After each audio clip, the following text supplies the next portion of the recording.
second city, but first in every team. Champion town, got trophies and them rings. Bulls on tap, we coming for everything. Tap sports, we coming for everything. It's apparent, nobody talking better than Melissa and Derek. They hate to compare it. Us and women's placed in the marriage, forever we cherish. Got opinions on the Bulls, who better to share it. I know you wish you can be cool as we, foolishly, and never be number one against our legends 2 and 3. Don't act like y'all don't know who you hear, who you see. Bulls on tap sports. Y'all know who we be, for real, word.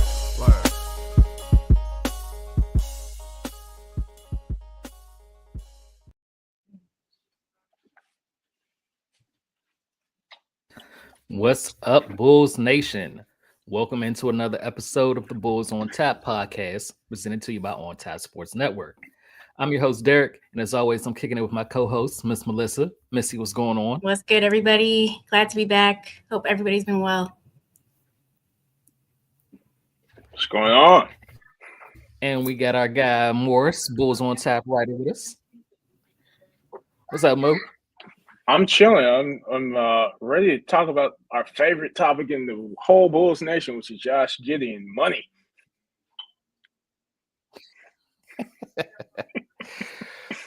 Yeah, it is the Giddey episode. So, we got to talk about Josh Giddey, who, like a slight injury update. I mean, he went out last game with a rolled ankle. He says that the pain and swelling is way better than he expected. He's not going to play in tomorrow's game, but he's considering it day to day. So that's good news for both Giddey and the Bulls, because Josh Giddey has been playing out of his mind and can't get paid if you can't play. Yeah, either way, it's good for him to start ramping up. I think we're all a little bit apprehensive with things we hear and see, and just anything coming from like Bulls medical staff. But he's off the boot already, which is good news. And I know he's not really doing too much on court stuff, nothing too intensive, but he's out of the boot, which is that's good news in itself. I would agree. Week, what do you think? It sounds like, I know they'll probably check to see how he's doing with like a temperature check maybe within the next couple of days, but I don't know, hopefully like a weekish or so. I think so. I mean, last time he rolled his ankle, he missed 4 games. Because I think it was it was the same ankle from the Olympics. Yeah. Same when he injured early in the season for he's been having like some bad luck where he's landing on people's foot and rolling that ankle. What up, humidity?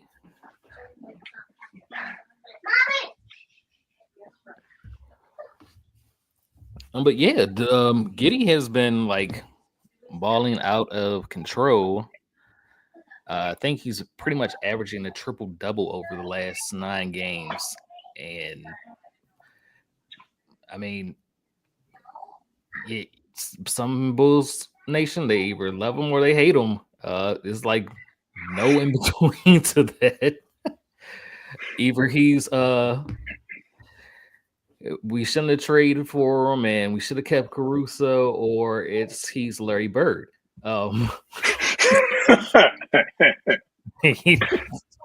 It's a wide margin here. I think most of the negative feedback or sometimes even vitriol towards him is like because of the trade, and he may not have deserved all of that, but because we all feel our ways about AC and how we think we kind of lost on that trade and we should have gotten draft picks, et cetera, especially from OKC. But with that, if we remove that from the picture, I mean, he's doing what he's supposed to do. Like especially since All-Star break, like we've seen his numbers pick up. He's been putting in like crazy effort on defense, which I think is a great thing because we knew right from the beginning, like he had already made a comment how he knows he's never going to be the best defender, which is like it's being realistic. He knows he's not going to be an Alex Caruso, and who is going to be an Alex Caruso anyways. But knowing that's like a weakness of his, and now we've seen him turn it up on defense, especially post All-Star break, post Zach. So that's been really cool. And like you had mentioned, the triple doubles, and he's got like a stat line right around MJ. So can't really be too mad about about his progress. He's doing great things with all context applied, with us being not the best team and us not playing the best teams. He's still balling. So yeah, I mean, I view him as coming out of the All-Star break. What we see Josh Giddey doing right now is that he is taking the advantages that are presented to him. And to just make that unambiguous, like I view Josh, like what I give him credit for is like he's taking those advantages.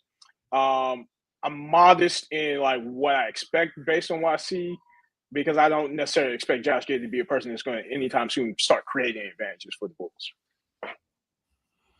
Right. I mean, he's been doing what he's good at. He's been getting downhill. It's been a lot of talk about he does not have a bag going into the rim, but still finds a way to score. I think it's a work in progress. It was one game where he could like hit the spin move and spin off the defenders and went straight into a layup. So maybe he can start, using those type of tricks to get to the rim easier.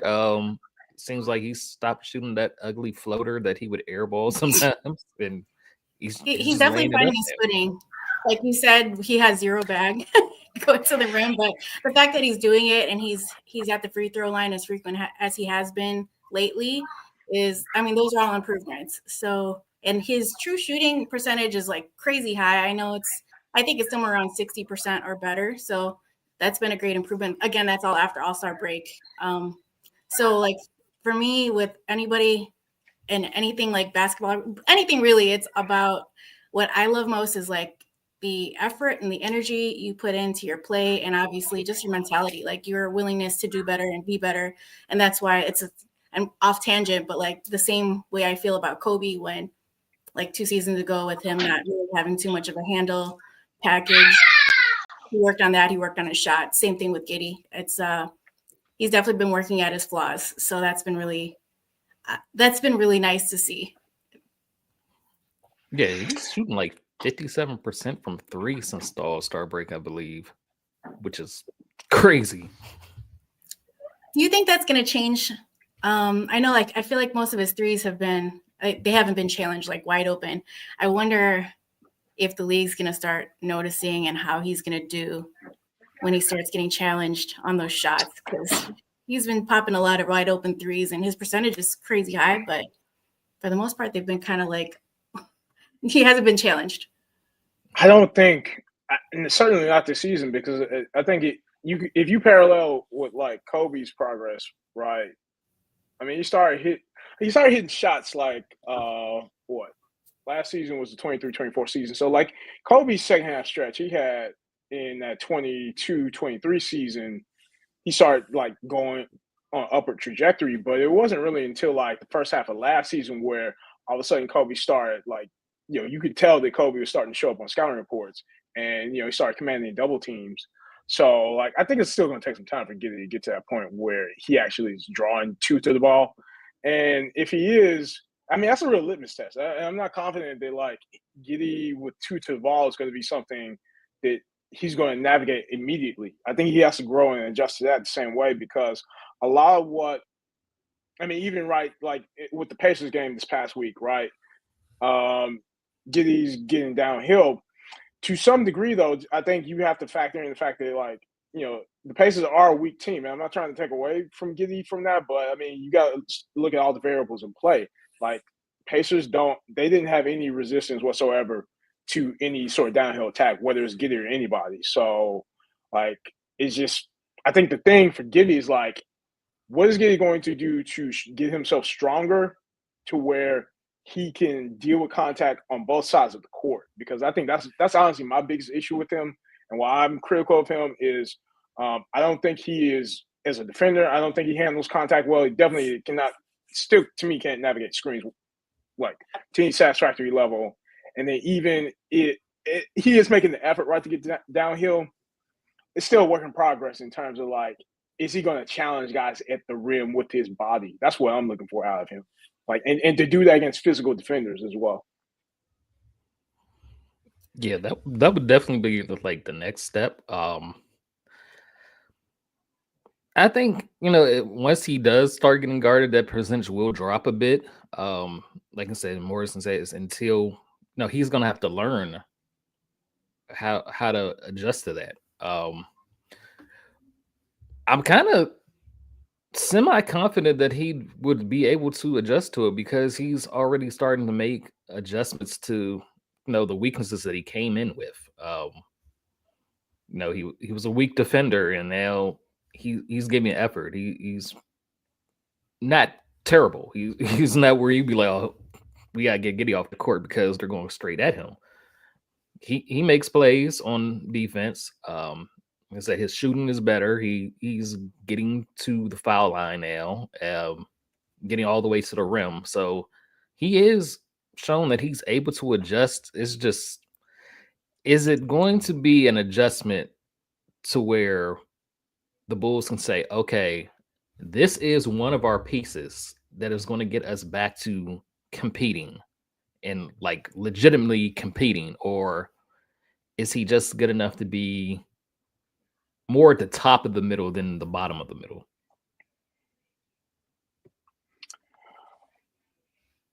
Yeah, so I wrote, my latest column I wrote on Josh Giddey, and I wrote sort of capturing like what is Josh Giddey at this point, given what he's demonstrated post All-Star break. I mean, the short answer I would give to that, I think Giddey is definitely, he has improved over this season. I would just point to this single number because I know a lot of people like pointing to like Giddey's raw box score. The thing to look at when it comes to Josh Giddey's box score is, I would encourage anybody that's looking at the box score in Basketball Reference, take a look at also at Josh Giddey's box plus minus. That's a metric I always advocate for people just to be aware of, because I think it's a great metric for a couple of reasons. One, it's free.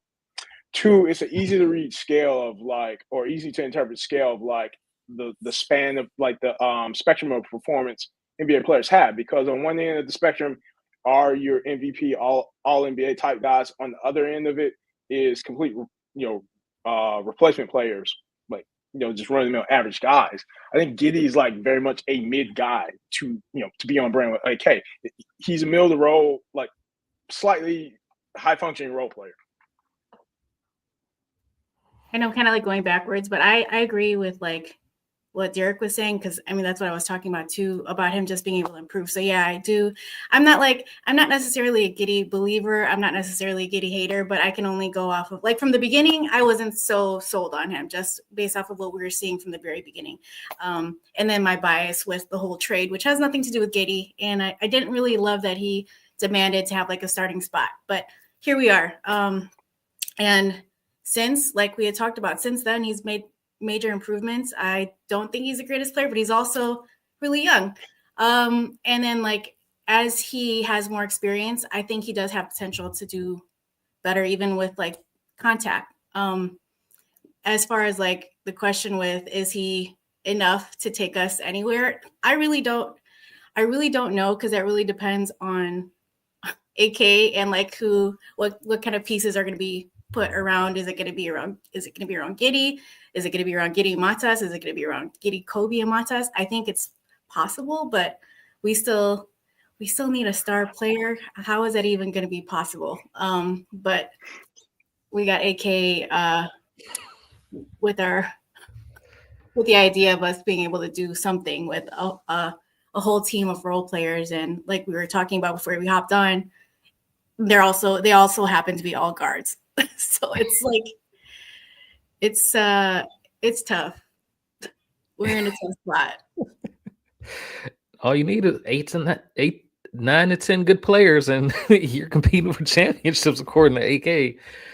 But that's another thing, because when the season started, we're like, Kobe and Giddey don't mesh, and since the All-Star break, they've been kind of showing that they can mesh and they can play together. So that's like another way that Giddey has adjusted. Now the question is, can they do that against good teams? Because they've pretty much been playing bum teams since the All-Star break. The Pacers was the only team with a above 500 record that we played. So, if they can do this against like the Lakers, maybe then it becomes maybe this is a bit more real. But right now, like Missy said, we need a bigger sample size. Yeah, and I suppose like just off the top, the premise of Kobe and Giddey as a backcourt on defense, like I don't have a lot of confidence in that. I just have to be honest. Like I like Kobe, and I think Kobe has his vulnerabilities on defense, and he's willing to give effort to that. But I mean, there's a limitation on what you can expect of a Kobe White like plus Giddey defense. Like it was questions already about Kobe and Zach LaVine as defensive pairing. Like I don't have a lot of confidence in that because frankly, you already paired Kobe with a much superior offensive guard and it didn't work defensively. Like the best you could hope for is like middling results defensively. Yeah, I mean, but that also doesn't help that you have Vooch playing drop defense. I mean, Collins has been out there. He's been giving you different defensive looks. Maybe they get a defensive minded, quicker big man that could help cover up for things. Modest has been good, help defender. I don't want to say that it can't work to where they can fit pieces around them that would like kind of cover up those deficiencies, but I'm also not going to say, oh yeah, that's an easy fix. Like it is what it is, and you still have to you got to make a decision between Kobe and Ayo, either way. Yeah. I mean, just thinking out loud, it like to make a hope of a Giddey and Kobe like backcourt work defensively. I mean, I think you have to look into the example of like the Cleveland Cavaliers, small backcourt, but nobody cares about that. And it never really was a problem because you got Jared Allen, Evan Mobley on the back line. Like you need that level of support on the floor, I think, to work with both of those guys. And AK hasn't shown any semblance of like caring about like defense or bigs. Like those two just blind spots he's had his entire regime. So I don't see AK doing the right things to like truly fortify like the weakness of Giddey and Kobe on defense. The inevitable AK and his lack of team building. Shout out to Uthman, who is pretty much convinced in the comments that Adam Silver is going to fix the draft lottery for us to get Cooper Flag. We could only hope, but it's more as alluding to it's AK, man. We don't know what type of moves he's about to make. We don't know what type of money he's about to pay Giddey. I think my opinion hasn't changed on that. I think he is going to throw in the bag just because of his history of being just stubborn. I feel like it's an ego thing more than anything. And what else you're going to do? You did that with Alex, a straight up trade. Like, I feel like he's going to throw in the bag. So I'm preparing for that. Do you think he deserves it? Moore's like, no. This is my Magic Johnson impression. Nope. Nope. I know exactly what you're talking about. You got to do the head a bit. Nope. Nope. Yeah, that one. Nope. What would you do? Say you guys are AK. What are you doing with Giddey when that time rolls around? Well, I'll go back to my column. I mean, I wrote, like, to me, there's no logical reason why AK should be rushing to give Giddey a bag of any sort. Like, you absolutely let him test the market. I think the price that you set for him max is like $17 million. And I say that because you can give, like, see, if AK were actually in the business of like using leverage and being an executive, they wanted to like do effective negotiations, the message would be to Giddey, like, hey, I'm gonna give you $17 million because even with that $17 million, you're gonna be one of the top paid dudes on a cap sheet. We're trying to rebuild this, obviously. And if you want to be like the central focal piece, we're gonna give you $17 million for like 2-3 seasons. So we give you a chance to continue proving that like you are that guy. And while you're doing that, we will go get you additional guys to like build up this roster. Versus if we were to give you this $30 million that you want right now, you're the main guy. Do you really want that? Like, and so I think he needs to be more savvy for once in his life and actually have real conversations about big picture things. And not just like go with like just his whims of the moment. Like act like an executive and have some vision for once, AK, and try to like manage all your resources that you're responsible for instead of just doing like just knee-jerk stuff. Because I mean, I would say also like I still like, if not to harp too much on the AC trade with Giddey, but the logic to even conclude that like that's the move you need to make after you had Kobe White nearly win the most improved player. I just don't like. AK's never been somebody to make clear his priorities or what he's trying to do. So I'm saying what I would do, but is in always every time I talk about this guy, it's like here's what AK should do, and here's what AK is really going to do. He's going to give him $30 million because he's stupid at this point. Like just he's not really trying to be savvy or use leverage. Yeah, I agree with Morris. I probably would go 20 mil. And tell him you either take this or go get an offer sheet. It's not that many teams with cap space.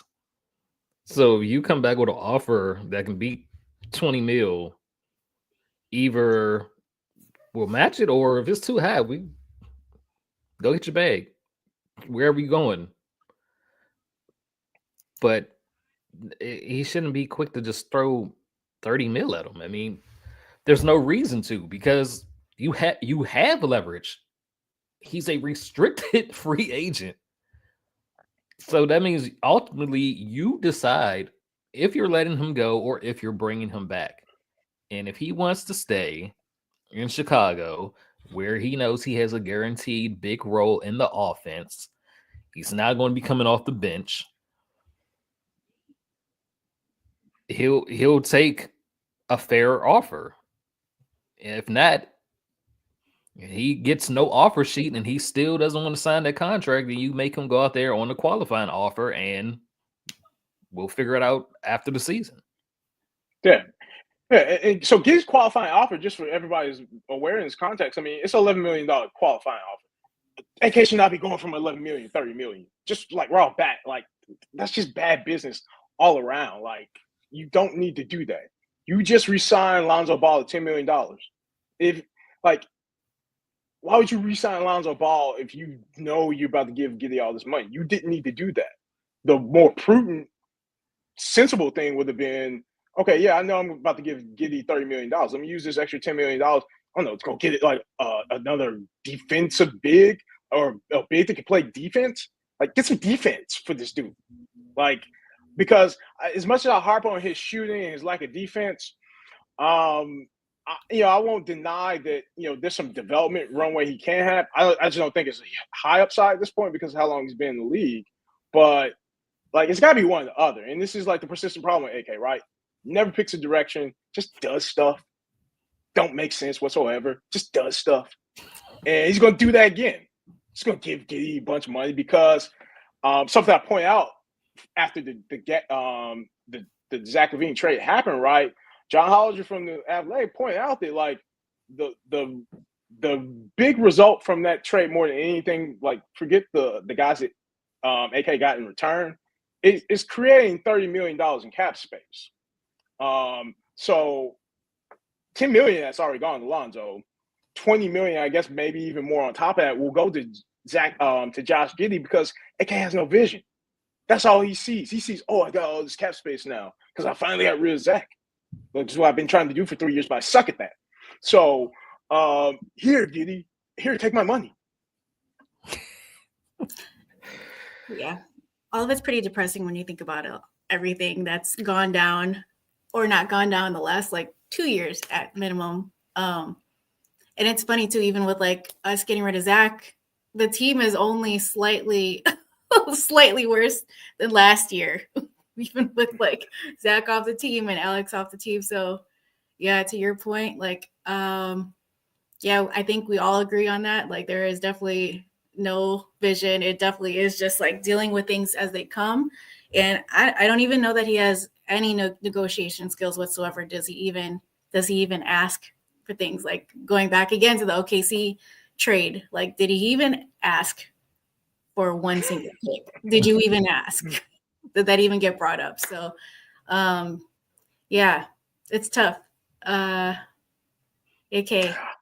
I mean, what? We're just about at the little over the month anniversary of our like vent session of the trade deadline itself, right? Like, no, he doesn't have any negotiation skill. Vooch should not be on this roster, 100%. Yep. And the reason why he's not on this roster is because AK is not showing any effective ability to negotiate things. The fact that the Warriors kept coming back to the table for that blows my mind. Like, they were going to do something with you if it was a reasonable price, but from the reports, like, AK for some reason thought like Nikola Vucevic equals a first-round draft pick, which is AK logic. Like, nobody else is saying, yeah, we buy that. Like, and it just gets to a point where it's like negotiations require two sides to make a deal. And if one side doesn't respect the other side, deals don't happen. And it's, you know, we're 5 years in, and like I just don't know who really among AK's peers respects him. Because if you look at the pattern of like the deals that kept getting made, it's kind of telling that his last 3 deals have been with the Sacramento Kings. Like that's a big sign that I don't think enough people are talking about. Who was it that was going to give him a first-round draft pick for AC that he declined? The Sacramento Kings. Like, this is, I could go on an AK tangent for hours, but I'll just leave it at that. Like, no, he's an ineffective negotiator, and he's not going to. He's not going to win a deal anytime for the foreseeable future. I'm like, but Mo, he laid the groundwork for the summer to move Vooch. You didn't hear the report. Where's the path going to go to, though? He laid the groundwork, but groundwork to where? Where's this go? No idea. Just going in a big circle. Into a dead end. Just run into a brick wall. But now to bring up Missy's point, like Zach's gone, DeMar's gone, AC's gone. Io's missed time, Vooch has missed time, and we are 2 games worse than what we were at this point last season. So I can see AK being like, well, this team isn't really that bad. We just need a few more good players to add, and we'll be competing. That's honestly what I feel is going to happen. Like, that's it. Which is because like that's what he's done for the last 3 seasons. He's done that every single time. Oh, we went 14-9, Patrick Beverly. We're so close. Yep. Then next season, oh, mediocrity is not acceptable. Losing to the Hawks again, but we're gonna get better. You know, nobody below us in the rankings wants to be there. nobody. Not one single team. I think his Scooby-Doo mask finally came off when he said the whole, like, all you need is 9-10 good players thing, because that's the thing. He is completely obsessed and fixated on role players. And in retrospect, that's everything he's done and everything that he has not done.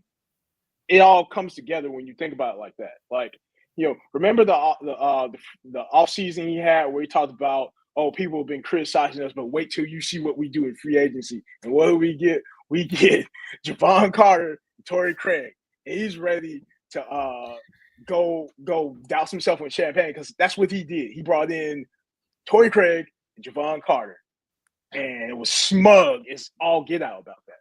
Like, that's all he's obsessed about. Like, good players for him are everyday role players, and that's the problem. And that's why the Bulls aren't going anywhere. And Torrey Craig who just like walked too. Like he just walked. He like, weighed them. Well, what? Even like he's a solid role player. Like, how did he just walk? Like, I know he was injured, but yo. Okay, so the Bulls are like locked into the 10th spot for a play-in appearance, and they're like 2.5 games back of the 9th seed now, which is possible for them to get and have a home play-in game. And with the teams that are in the play-in, there is some belief that the Bulls can actually make the playoffs. I honestly think that's possible. That's what I've been joking about. Like, that's so funny to me. But you know what? Because of how I feel about AK and his incompetency, it is what it is at this point. Like, just play winning basketball because I don't have any faith in this front office whatsoever. I feel like we're being such Debbie Downers, but it's also just like reality based off of history, based off of what we've been seeing. But I hate to be so negative because, like I was in a completely different place like a year ago, 2 years ago even. And yeah, like at this point, it's just playing winning hoop and having them learn how to play together, developing my ties. But yeah, I think we might have a shot at it, making the playoffs. I mean, yeah, but that says more about the state of the Eastern Conference than like anything the Bulls are doing on the court. Like, that's all that says to me. Because if the Bulls were in the West, we wouldn't be talking about 10th seed ever. Bulls would probably be at the bottom of the conference. Yep. That's why I said nobody underneath us wants to be there. Like, we're not beating anybody that wants to win, which is crazy. I mean, so this is what the results are going to bring the question about. Because I have nothing against Giddey. I wanted him to walk early in the season, but his play, I see him being here, especially with AK. But I see the potential there. But is making the playoffs, which would pretty much guarantee we are out of the lottery altogether, giving Kobe, Modest, Giddey some playoff experience on the Bulls, is that worth it with everything that came with getting Giddey, with trading Caruso and just getting Giddey, with moving Zach, letting DeMar go, re-signing Alonzo? It's like, is it all going to be worth it to where you're picking maybe 15th, 16th, and obviously we have no faith in AK being able to find a good player at that number. I mean, he picked Patrick Williams at 4. So it kind of means, like, does it really even matter one way or another? Because, like I say, even if we get a high draft pick, he picked Patrick Williams at 4. If it's not number 1 to where like you're getting Cooper Flag, what does this all amount to? Like, what are we doing here?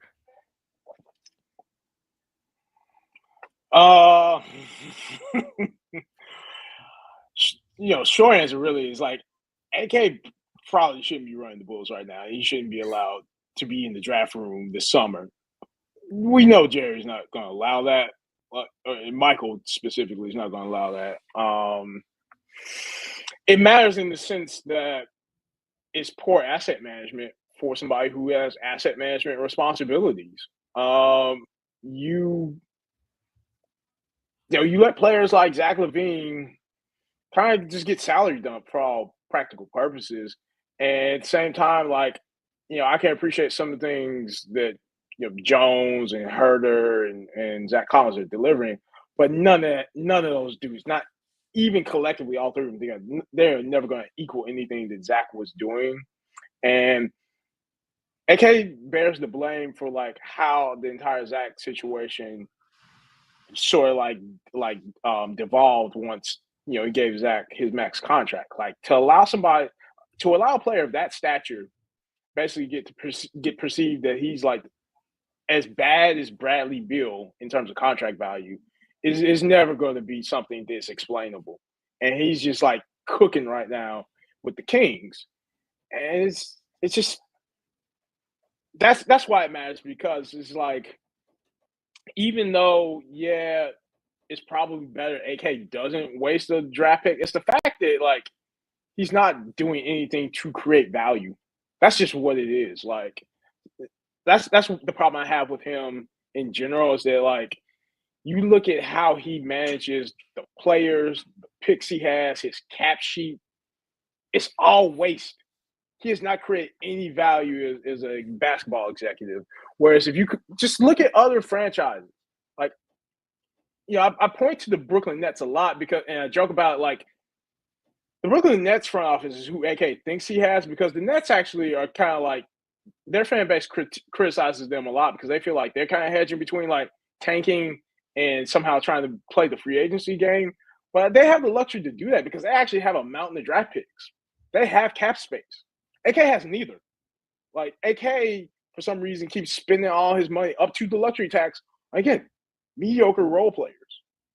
And he's not developing any of these draft picks he gets. Or he gets the most mid-draft pick he can get. It's a complete project and might not be in the NBA in another couple seasons. Like, this is what he does. So it all matters because he's not doing anything to improve this franchise.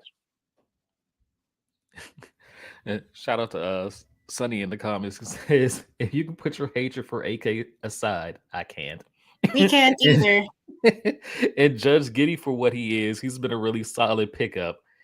If it's what his success of this team is leading to, no lottery, that angers me. I would say this, like, the thing about and again, like, this all goes back to like, there should be more space for like the nuance of what Josh Giddey is. He is a player that is capable of putting up impressive looking individual box score counting stats. At the same time, his box score makes minimal impact to team success. That's just what it is. And so like, he's done some things, but at the same time, like, I don't consider Josh Giddey a winning player. And that shouldn't be a controversial thing to say, because for years we had to listen to all this slander for Zach LaVine, quote unquote, not being a winning player, despite a lot of impressive stat sheet stuffing that Zach did, right?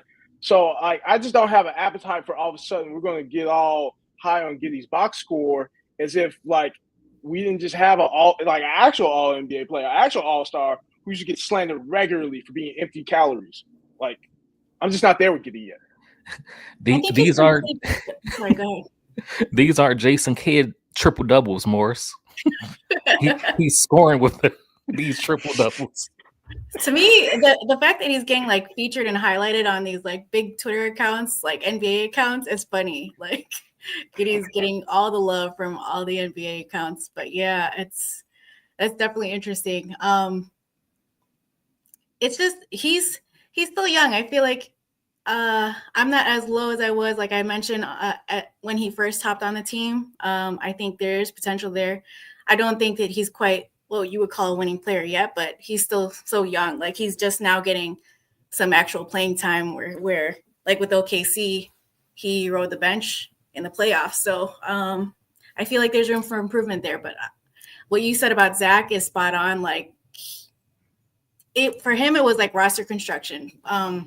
With Giddey, like, at least he's getting everybody involved. It's been nice to see how everybody's reacting with him. And it's been really cool to see, like we were just talking about earlier, Kobe and him actually having some chemistry now, which, I mean, that's promising. Anytime that I see like improvement with any player, and this has been within a short time, I'm here for that. I'm not the biggest Giddey believer, but I am liking what I'm seeing in terms of like him being able to adjust and improve and he's super young and still young in his career too.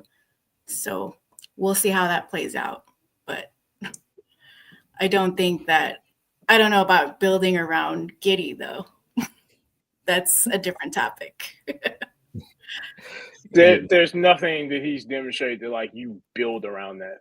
I mean, just like, do you building around somebody who is not a shot creator and does not play defense to a like elite level? Like, is that who you're going to build around? Yeah, I'm definitely not saying to build around him. My question is, can you build with him? Being that, with OKC, when they got players that like ascended his skill level, he got benched in the playoffs. It's like if we are getting pieces that are eventually are going to be better than Giddey and takes the ball away from him more, does he revert back to that version of OKC where they put him on the bench? That's a fair question. And I mean, you mentioned it earlier, Melissa, like it went under the radar, but I thought it was interesting when it came out like with this introductory press conference to the Bulls was him in so many ways, so many words saying like, oh, I requested a trade because they told me I was going to be benched next season. Like, I just happen to think like Sam Presti and OKC, if they tell you that you probably need to be on the bench, man, I think they probably know what they're talking about. Like, and at the same time, as many people like I'm actually not somebody that really buys into the whole mantra about he's only 22 because this is fourth season in the NBA and he has many games and minutes of NBA starter minutes. He's not fresh out of college. He's not like he has a body of work at this point, and that body of work can't be discounted. Like we can't roll back the old odometer on that just because of his age. Like he's shown what he is at this point. And that's not to say that he can't improve upon that, but that's not the same thing saying like, a 2025 lottery pick that comes in, they have an upside. They have a trajectory typically. Like that's just like what it is, unfortunately. And so I think with Giddey, it's just building the roster construction decisions of Al Giddey is that he has limitations. He creates constraints for what kind of roster you're going to be able to put on the floor. So you have to decide really is about like what kind of role can you put him in where he can contribute to team success, winning, while at the same time not holding back the roster as a whole. And like I'll be real specific. The reason why I don't think he's a winning player for the Bulls at this point is because it's defense and it's his turnovers. Like as much as he can score and he can pass the ball, he's a turnover machine still at this point, even through this hot streak. And you can't have a sustainable offense. You can't grow as a unit if the guy is supposed to be like your lead guard is turning the ball over so much. And then at the same time, on the flip side, once you get back on defense, you can screen him out of the action pretty easily and get to the rim at will or get the shot that you want by just picking on him. So I don't know how there is a premise or a thesis where you build that guy, honestly.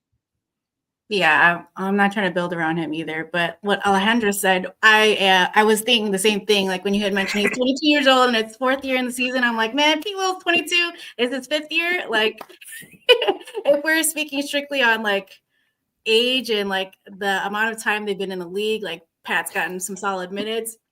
There is like a stark contrast between the two of them. Again, from not the number one Giddey supporter, but not a non-believer either. Like the two of them, you put them next to each other, Giddey at least. And again, with the context of us being a not great team, no stars on the team anymore, and us having like an easy schedule post All-Star break, he's impacted winning way more than Patrick has. We haven't seen any kind of signs of him since his rookie year. We got Pat putting up like 2 points a game. Yeah, I mean, the knock on Giddey when he came over in a trade was can't shoot, can't defend. No, he has no bag at the rim. And they called him like a poor man's Lonzo, high turnovers. He's been shooting good. He's been giving effort on defense. He still has to work on the turnovers because he does force passes that aren't there sometimes. But he has showed like a consistent improvement to where Pat is Pat. He won't. The flower boy. Like he's coming in and he's averaging like 3 rebounds while Giddey is like grabbing 11 at the point guard spot. Yeah, that's another one that's kind of been getting overshadowed. Like Giddey's been grabbing boards lately, especially. He's been doing a good job of like anticipating where the ball's going. So that's another good thing. I sound like I'm like the number one Giddey supporter, but like from where I felt about him in the beginning of the season and the first like few games up until now, it's definitely changed quite a bit watching him play.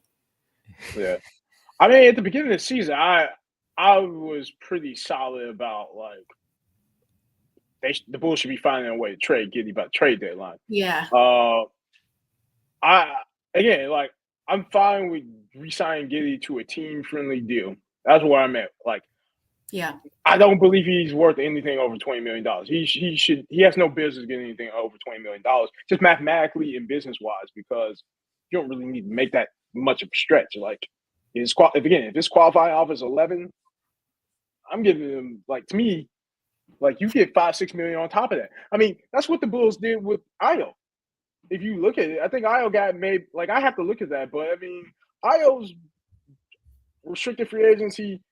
There's absolutely no market for Ayo, and he ends up basically getting leveraged into a team-friendly deal. It's got to be the same thing with Giddey, like, because head-to-head, like, if I have to choose between like Giddey and Ayo, I don't care about Giddey's box score. I would rather have Ayo because I know that there's some versatility in what Ayo can do. And I don't really worry about Ayo getting picked on. Even though Ayo has had some, like, before he got injured, he was having some defensive struggles for sure. And, like, I don't want to discount that. Like, but just as a whole, as a player, if you're able to leverage Ayo the way you did in RFA, there's no reason why you can't do that and shouldn't do that with Giddey. Right. Shout out to everybody in the comments that is cooking Pat right now. This man is getting roasted. So he don't look 22. Ooh, and so he's got gray hair, man. Don't believe the 22-year-old nonsense. Single, triple, double Pat. For me, it's like that we get so excited when he shows emotion. Like, that's the bar. Like, I was thrilled when he was hyping up, what was it, Kobe? Kobe had a good game. Yeah, he had a great game. Kobe had like one of those legendary iconic games, and Pat had a pulse. Like, that's that's the bar with Pat. Like, Pat was also in Street Clothes. Exactly. Like, that was the most emotion he'd ever shown in Street Clothes. Street Clothes Williams is about to be that man's new name. Child Bulls for Life says, call me crazy, but I'm all for giving Giddey a 5-year, $25 to $28 million per season deal. He's been great for the Bulls, and it's not that much of a risk. He can still be moved if need be on a deal like that. AK couldn't move Patrick Williams for $18 million. That's a fact at this point. No, that's a big factor in that. Like, I can agree with what Bulls for Life is saying, but not with AK running the ship. Not with him. Yeah. Any other organization, maybe you can make that argument. You can't make that argument with this organization because, I would argue, on paper at least, in terms of skills and tools and package and all that, no reason you shouldn't be able to move Patrick Williams if that's what you decided. But Patrick had a horrible season, and the market said through a lot of reports that basically nobody would have ever given Patrick Williams $18 million per year. That's the real risk with AK overpaying Giddey, right? Is because if he reaches a point where all of a sudden he has buyer's remorse, he's cornered himself yet again with another contract that nobody's going to take. He's done it. I mean, there's arguments to be made. He did it with Zach, although, like, I think that's a different animal because Zach was going to get a max contract because he qualified for it. Like, there was no avoiding that. That had to happen. But with Vooch and Patrick, like, AK just priced himself out of, like, having any leverage, any flexibility that if he wanted to hit an escape hatch or eject button on those guys, he can't do it because nobody would take it. But even when he had, like, even when Vooch bailed him out, he's still not, like, savvy enough to just take what the market is going to give him. So the problem is AK as an executive has no market awareness, no market savvy, and he continues to price himself out of his own market because he is in tunnel vision and not working with his peers. His peers don't respect him. So you can give him $30 million if you want, but that's not low risk. That's high risk because AK has no leverage and he has no network of people that want to work with him. Bootlight says, yeah, but Giddey is also and definitely better than Pat. So there's more interest in him than there is a guy who has the mentality of a Mung Bean.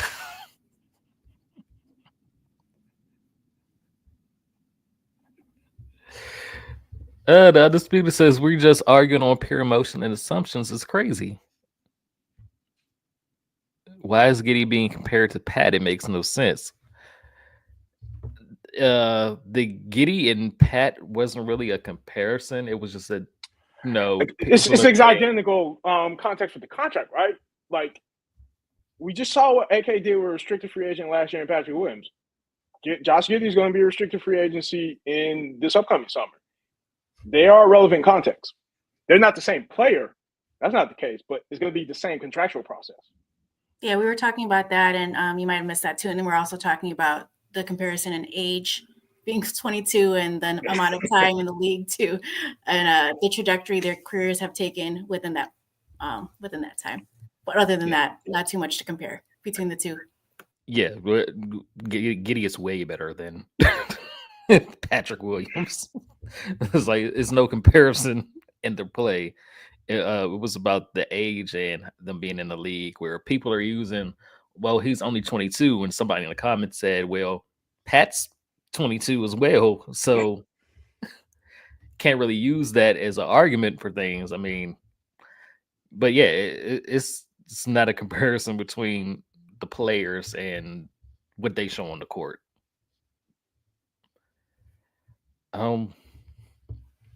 So yeah, Brian Windhorst had put out a report, and I think he's pretty much saying, Giddey will get 30 million, where Casey Johnson is reporting a more 20 to 22 million range. He said with Giddey's recent play is probably closer to 24.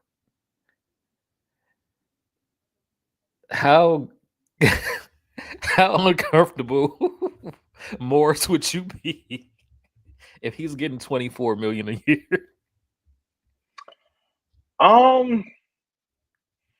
Again, like, there's what AK should be doing, and then there's what AK will do, and he will do something like that because everything I just said like a couple seconds ago. AK operates in tunnel vision, doesn't really pay attention to the market. He doesn't care about the market.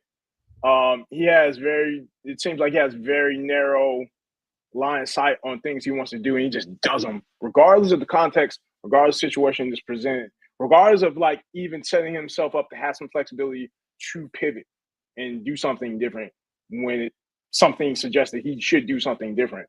Yeah, he'll probably give him the 24, 25 million. I think the Windhorst report is interesting too because it's not really a new report. To me, I think this is my personal opinion. I think Windhorst is kind of speaking on behalf of somebody in that because we've heard that report before. I mean, we had that in Bulls on Tap Tasting Flight last October where, Giddey's asking for 30 million. And if I'm empathizing and thinking about it from Giddey's shoes, like, yeah, he probably should be saying that because he wanted 30 million at the beginning of the season, wasn't playing so hot at the beginning of the season, but now he's had this post All-Star bump to where now he gets disappointed and say, hey, look at this, bro. Now I'm ready for this $30 million. You're gonna give me this $30 million, right? And AK's gonna be like, okay. The Undisputed says 5 years, 125 million, get it done. 25 per year will end up being a bargain. No. It's two ways they can go. And like I said, Giddey could keep improving to where 25 mil is like an acceptable amount for him.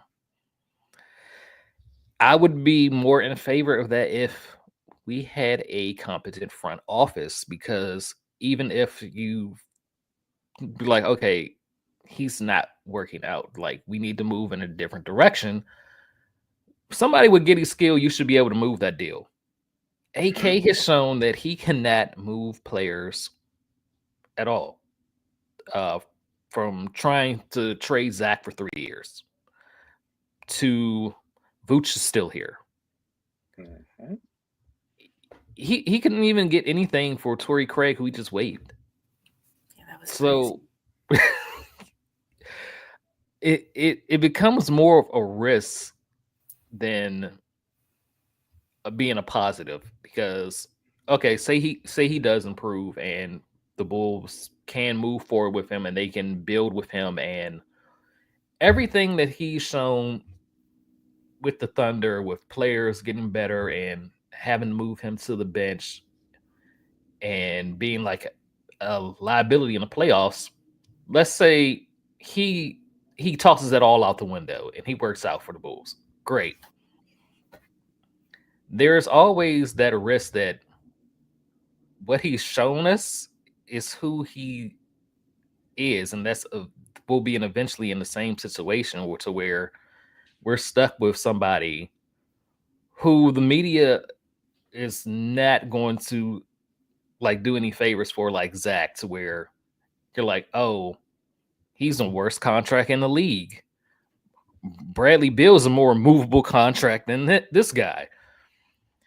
And then, there's always with Bulls Medical the chance that he could get injured.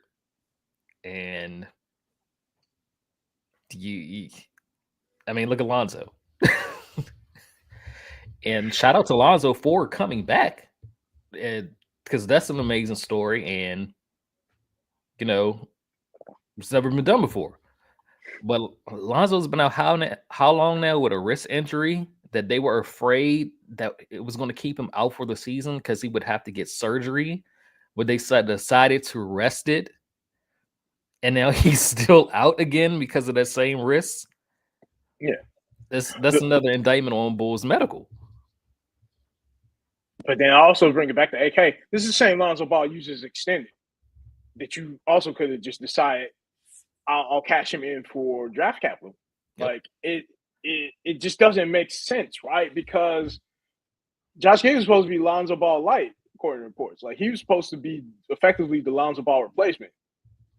But you still have Lonzo Ball. You made a choice. I want to still keep Lonzo Ball. Why are you still keeping Lonzo Ball if you already got the next Lonzo Ball? Like, so that's where it's like, I just think it's yet another scenario where AK is indecisive and AK doesn't want to pick directions, doesn't want to set direction, and just wants to hedge. And it's like, you can't keep hedging your whole life and expect to get somewhere. Like the 10 million, and it's not the 10 million in isolation for Lonzo Ball. It's not a bad thing. It's not a negative thing, but there's an opportunity cost with that. That's $10 million you could have devoted. That could have just been the $10 million that you gave to Giddey. That could also be $10 million that, frankly, would go to something that's more complementary to Giddey versus potentially being Giddey's backup, or frankly being somebody that outplays Giddey, depending on how next season goes. It just like AK's logic for how he manages his assets, how he builds his rosters. Again, we're 5 years in, and I can't make heads or tails of it. I don't know what he's doing. The league doesn't know what he's doing. And like, it's just like, why? Like, why are you so compelled to give Giddey all this extra money that you don't need to give him? That you set yourself up actually to not have to give him? You go and trade for Trey Jones and you decide to keep him. You got Trey Jones is up for extension as well. Like they should be like straight up. Like if he was a savvy executive, pit them two against each other, and whoever wants to take the least money is the one he should be going with. I mean, and I'm just saying that, like, like an executive, like you have a responsibility. You have a cap sheet. Like, make the most out of your cap sheet. Because also the thing to keep an eye on is he gives Giddey his money, but yet it's still the Bulls are still hovering near this luxury tax again. Not going to really have any like he's pricing himself out opportunities he could have if, for example, he wanted to decide, there might be a star that I want to trade for. Like, Bulls fans like to have these ideas about Zion Williams somehow. Like, hypothetically, if he wanted to do a Zion deal, right? He's not going to be able to do it because he's hard capped at the luxury tax, right? The way to go about it is like if you want to start playing that way, you got to create some flexibility in your cap sheet. You can't just keep giving role players maximum money that no other franchise will give to these guys. Right. Undisputed says his defense improved, his 3-point shooting has improved every year. Shot looks much smoother. And we talked about that earlier. Gave him love. He has been better on defense.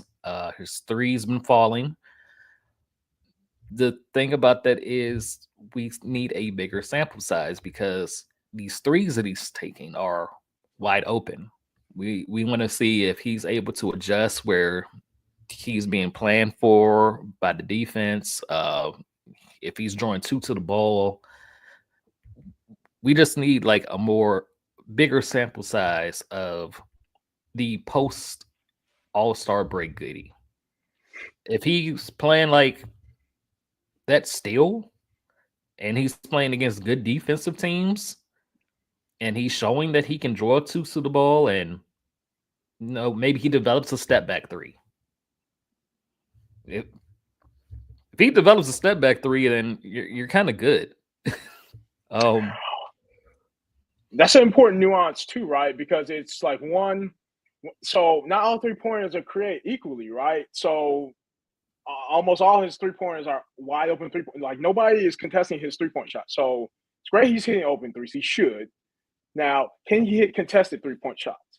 Also, when will Giddey get to the point where he actually can take unassisted 3-point shots? It's something I wrote about in my latest column on Giddey. But the majority of his shots are assisted, right? So that means Giddey's 3-point shots depend on somebody setting him up.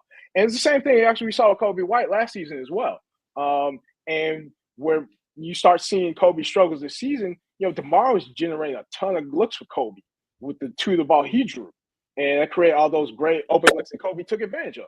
It's the same thing with Giddey, right? It's great that he's hitting open shots, but I don't think that should be equated with like, he solved all his 3-point problems, because he hasn't. Like, he's effective in a certain type of 3-point shooter right now, but I wouldn't I wouldn't equate Josh Giddey's 3-point make to like Donovan Mitchell's 3-point make.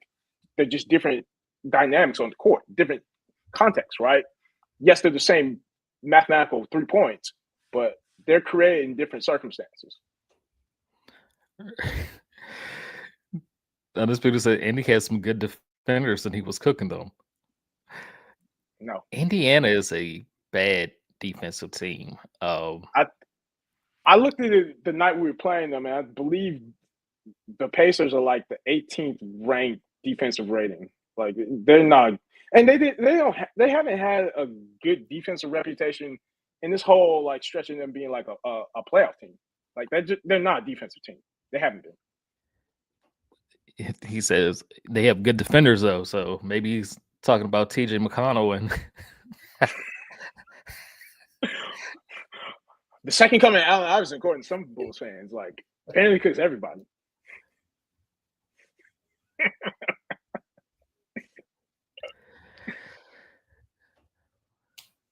I mean, they picked up Siakam, and even Siakam, like his defensive reputation probably is more reputation than like the impact he creates. Like Siakam is not young anymore.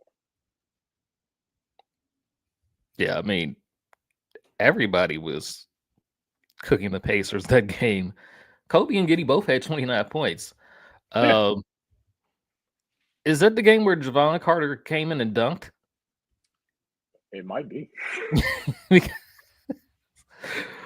Bulls were like saying there's an $8 million hole in this team called Leroy Carter. It's unfortunate he's not getting moved or brought out or waived. And then Oofman brought up, did you see him dunk the other day?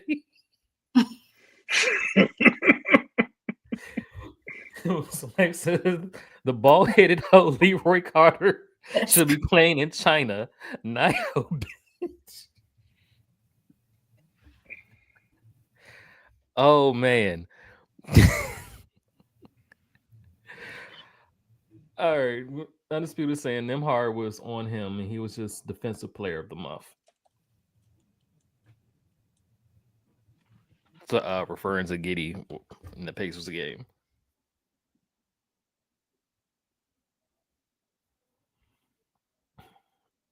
He said they've been playing good defense. So, I don't know. I don't watch Indiana games other than when they play us, but from what the numbers say and where they're ranked, I wouldn't put them as a good defensive team. I would have to agree with that. I just need to see more. That's all. More. I need to see contested shots in general more so than even if Indy is a better defensive team than we're painting them to be. Like, we just need to see a bigger sample size of contested shots and shot creation too, versus the open threes. That's all. Yep.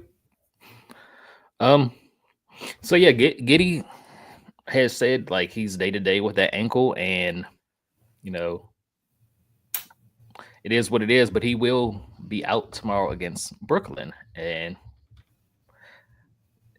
that's kind of another bad team. I'm not sure, what their defensive ranking is, what their offensive ranking is. I just know that they're more committed to the tank than some other teams. Yeah. Yeah, it will be interesting because but the thing is, like, there's some parallels between like what the Nets have been doing this season and the Bulls, right? Because in theory they should be tanking, but they have enough talent where they end up winning games that like you don't expect them to, and then some would argue, especially the Nets fans, they would argue like y'all shouldn't win the game.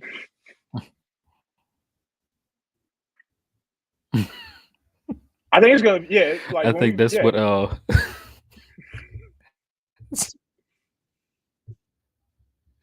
it's pretty much, Bulls Nation shouldn't have won that game. And then there's people like, let's win, let's go for it. Yeah, they're just going to do what they can to be competitive. We're going to compete. That's why it is what it is. Like, they're going to try. Shout out to him. He has a lot of fun with the answers.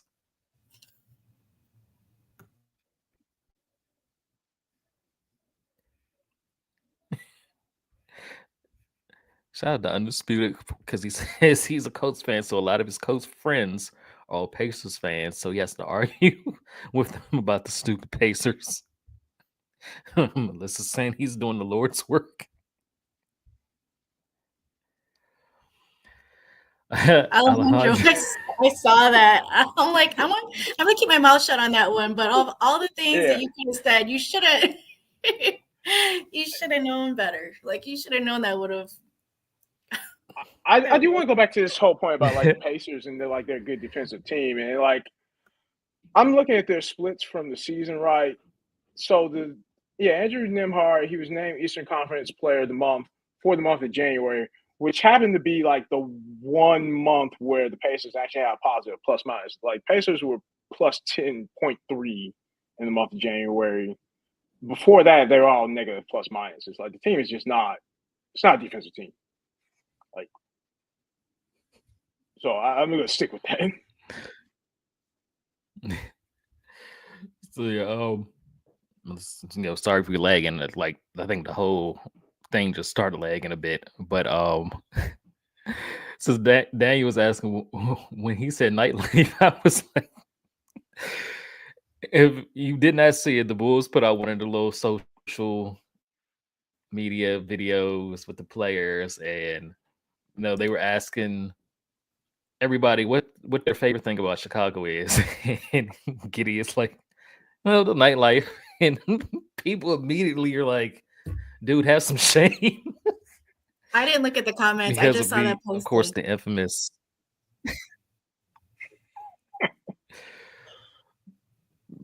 Because of the infamous legal situation that he was in. He was cleared of all wrongdoing. So I'm gonna leave that at that. But for I'm gonna sip my tea like that a being monster. his answer, people are like,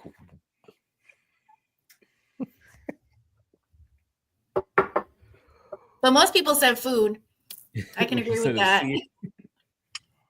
That would be kind of the default answer. You just talk about the food.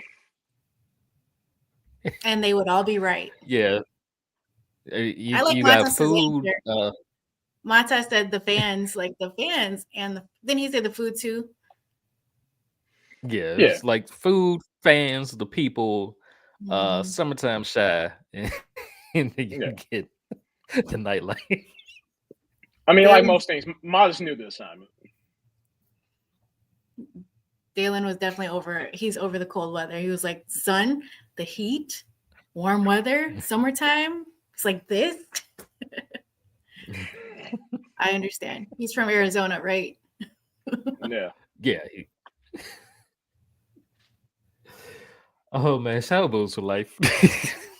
Yo, how much that's I want to bet VAR sacrifice his foot for Zoe's career revival. That is wild. And Jello's music career.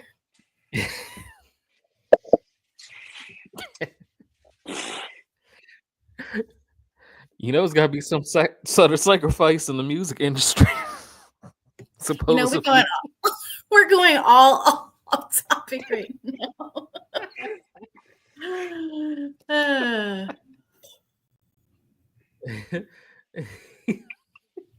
Daniel says on 3-1-2 day no less. Come on, bro.